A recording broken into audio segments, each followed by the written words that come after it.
No gimmicks, no junk, and no spending money on things that you don't need. Today, I'm going to share with you 7 things that I truly believe every guitar player should have, whether you are a beginner or not. All right, number 1 on the list is a guitar tuner. Now, you could be playing the most beautiful chords that you know, or you could be playing your favorite song, but if your guitar is out of tune, nobody's going to want to listen. My favorite type of guitar tuner is one like this, where you can just clip it on to the headstock of your guitar. They're just super convenient because you can really easily move them from one guitar to another. If someone you're playing with happened to forget their tuner, it's really easy to just pop this off, lend it to them, and get on with your practice. There are definitely other types of tuners out there. There's rack tuners, there's pedal tuners, there's all sorts of tuners that you can actually plug your guitar into, and these types of tuners are really handy if you're trying to tune your guitar in a loud room. The last thing I'll say about tuners is, if you can, please get a tuner that is not on your phone. I see it all the time where a guitar student gets out their phone to start tuning their guitar, and inevitably they just start swiping through their phone. So, get yourself a tuner. The second thing on the list is a humidifier or dehumidifier, depending on the time of year or where you live. It's generally recommended that you keep your guitars at about 45 to 55% humidity. Now, if your guitar gets way outside of that range, it can lead to cracks or warping of the guitar. In a worst case scenario, it can do irreversible damage. My favorite humidifier is this D'Addario humidifier. It actually works in 2 ways. If your guitar case is too wet, it will actually pull moisture out. And if your guitar case starts getting too dry, it will push moisture back into the air. So it really helps regulate and keep the humidity right where it needs to be. It's really handy for me because I live in Wisconsin and the winters will get dry and the summers get wet. This does a really good job. They'll actually give you 3 packets. 2 of them will actually go in the sound hole of your guitar, and another one will just go underneath the headstock of your guitar to help regulate the entire case. Now, this is a really nice humidifier, and it's only about 25 bucks. If you have a nice guitar and you want to take care of it, get yourself a humidifier. Number 3 on the list is a metronome. Now, in my opinion, most guitarists are guilty of spending too much time on their left-hand technique and not enough time on their right-hand rhythm.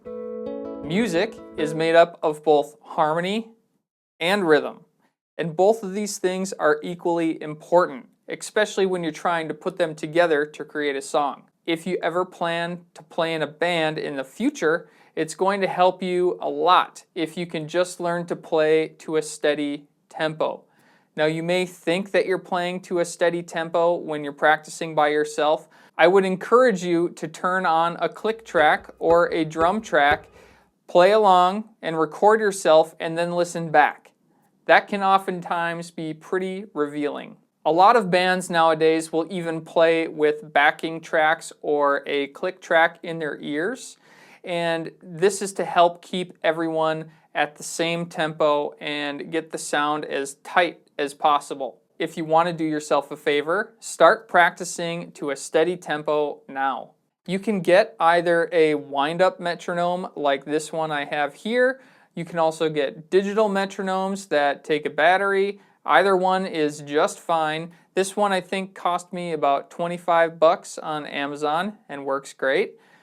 I do recommend getting a standalone metronome and not one on your phone, simply because it's just too easy to get distracted. If you want valuable practice time, get a standalone metronome. Number 4 on the list is a guitar stand. Now, I've seen plenty of pictures of broken guitars because someone had taken their guitar and leaned it up against a wall or set it on a chair. It got bumped, fell over, and cracked. If you're worried about cost, You can always go to a place like Music Around that sells used gear. I was just recently there and saw guitar stands for as little as $10. It's a relatively small investment and it will probably save your guitar in the future. Number 5 on the list is just to have an extra set of strings. Now, of course, nobody likes breaking a guitar string and it's always inconvenient. But it'd be a real bummer if you were getting into the groove of recording or just having a really good time practicing and suddenly you couldn't continue on. Also, please keep in mind that if you are in a band, your bandmates are relying on you to be able to play your part.